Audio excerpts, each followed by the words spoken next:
Welcome. You are listening to Rev Up with Alanis Marketing, and I'm your host, Roxanne Alanis. Welcome. This is our episode of Rev Up, and I am so excited to have Primus Martin here. And you have an amazing company called Pettylicious, but you also wrote a really great book of your journey to creating that product, which is called The Boss Way, which I love that title. I'm so curious, why did you call it The Boss Way? Well, BOSS stands for Built on Self Success. So I built my company on my own success, is becoming successful, and I did it on my own. So that's why I use the word I boss. love that. I love that. Thank you. So I'd love for everyone to know a little bit about this amazing product that you created because it's so clever. It's like one of those things when you think everything's been invented, but it hasn't. No, not everything, and I still have more tricks up my sleeve. So again, thank you for having me. And my name is Premise Martin. I am the founder and creative chief designer of the patented issued pedicure sandal. So, it's a pedicure sandal is a four-pronged toe separating sandal that you wear before, during, and after a pedicure treatment.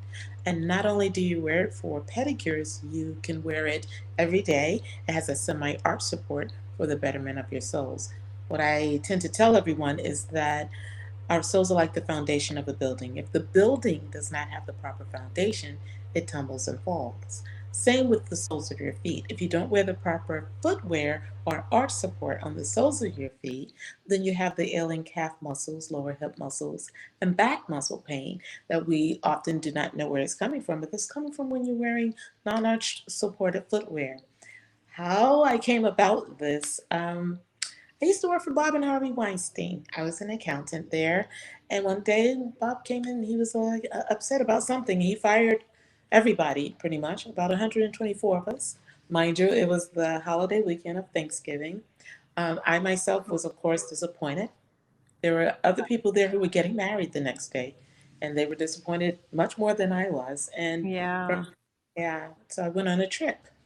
And on the trip, I wore those paper flip flops and paper towels, and I got to security. They said, "You got to take those off." I said, "Can't you see I got my toes done?" And security says, "Well, since 9/11, everybody has to take their shoes off." I'm like, "But these are not shoes." So from that frustration of messing up my toes, getting on the plane barefoot, getting off the plane barefoot, in another state, going to baggage claim, getting my luggage, opening it, getting a pair of shoes, I said there had to be a better way. And that's how I came up with the idea. Wow. And they're really attractive as well, which is really nice. Thank you. They come in a couple different colors. We'll make sure to on the video portion, we'll have the link to your site Yes. and to your Yes. book because your book is really helpful information for anyone who is going through the struggle of trying to patent something, which was very smart of you to do. And I think a part of your book, you were talking about how you had to be careful with certain companies or countries that were going to knock off your product. Yes, yes, yes. You have to get those patents and IP patents too. So those are the intellectual property patents. So I have those as well. Well, aside from somebody going and picking up your book, what could you tell the listeners who are thinking of creating a product, getting a patent? Is it a good idea? And then what goes into it? Is there any tips you could give to help somebody along that journey? First and foremost, if it's an idea that you believe wholeheartedly, there's a need and a want for that idea, and you want to protect it so that no one else will come up and say that they created it, patent your idea, trademark the company name. Um, Unfortunately, I didn't really have anyone to guide me on this. So I took the initiative once I started researching and learning to document what I was learning and to share. And that's what I did with the book. In the Boss Way, I shared how I got my patent, how I found out I needed one, And then I also shared that if you know you have something you don't know how to get started, the best way in the old days was for you to go to school and learn it. I took a different approach. Since I was laid off from the company I was working with, I knew that my idea had to do with footwear and fashion. So when I started looking for a job, I took on temporary jobs in the fashion industry so that I could learn while getting paid. So that's tip number one. Yes, that's great. That's fantastic. It is expensive also. How did you get around handling that, and is it worth it? Um, it's worth it, definitely, especially if you're protecting something that you know in your heart there's a need and a want for, and it is very expensive. However, fortunate enough for me, I used to work for an investment firm prior to working for the entertainment company. And during my time there, I had savings, throughout the years I was there that was in like a mutual funds.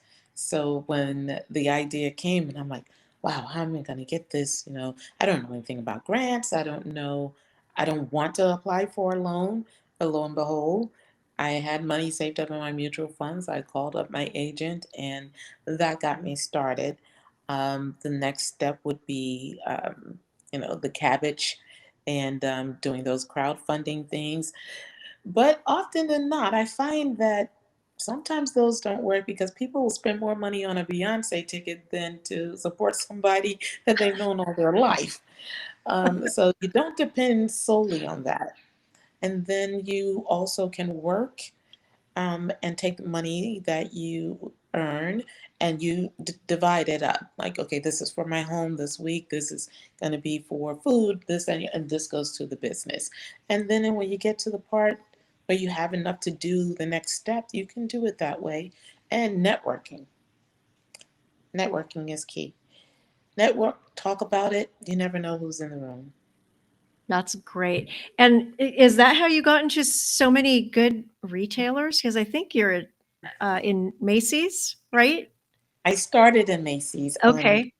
So what took place was, well, as I said, networking, but also research. So a lot of people say, oh, don't spend too much time on social media. Social media is how I found out that Macy's was doing a project called the Macy's Marketplace. Literally, I woke up out of my sleep like 3 a.m. Back in November of 2018, and I'm scrolling through Facebook, and Macy's had happened to post something about their marketplace. Fill out the application, they'll decide if they want to talk to you, so you'll get a call. Literally the next morning, 9 a.m., I got a call stating that there will be a group call later that afternoon, and I had been chosen to participate. And on that call, there were 1,000 people on that call. Macy's went through how they were planning to do this marketplace, and then you had to fill out additional paperwork, and then you were chosen.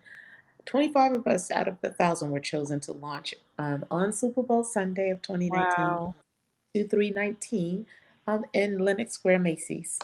And that's how I got into that retail store. And of course, you had to have, they would prefer you have your patent, all of the legal documents, and it's gone through, the FDA or whatever, if you have food or something, whatever needs to be approved by the government before you can go into a Macy's. It took a lot of things, but you'll get it done if you want to get it done. But yeah, so Well, that's how I. you're an inspiration for sure, because it is not easy, and it you just stuck with it and persevered and kept doing it and believed in yourself and your product, and it's fantastic. It's Thank incredible what you. you've accomplished, and you're still going strong. What's in store for you in the next few years here with Petalicious? Well, after COVID hit, the program of the Macy's program that I was in, it ended. So during COVID, I kept pitching, and I pitched myself onto Walmart. I am on Walmart.com currently. During COVID, I also pitched myself onto obtaining my WeBank certificate. And from having that WeBank certificate and meeting you, It has opened up a lot of additional doors, to which I was able to reconnect with the Macy's team who was in charge of the Macy's Marketplace. And we are in talks now. So hopefully, if they don't open up Macy's Marketplace again, at least possibly I could be on Macy's.com. But as I stated, I'm already on Walmart.com. We are regrouping with Amazon.com. And my goal in the future is to obtain a licensing agreement with a Ah, major footwear brand. Um, that's my end all goal, and then to excellent. continue to create. That's great. I love it. Well, that's wonderful. I'm definitely going to make sure there's a link to your website so uh, Thank you. all the women can get your product and all the men can buy it for their ladies. Yeah, And then also your book, because I think that it's hugely helpful. And it's just so great to have you on Rev Up. I'm so excited for everyone to listen to this episode. So thank it's you. so great to have you. Thank you so much. You're welcome. Thank you for having me, and I hope to see all these new faces and names soon. You've been listening to Rev Up. I'm your host, Roxanne Alanis. To listen to other episodes and learn more about our guests and to rev up your revenue, visit revuppodcast.com.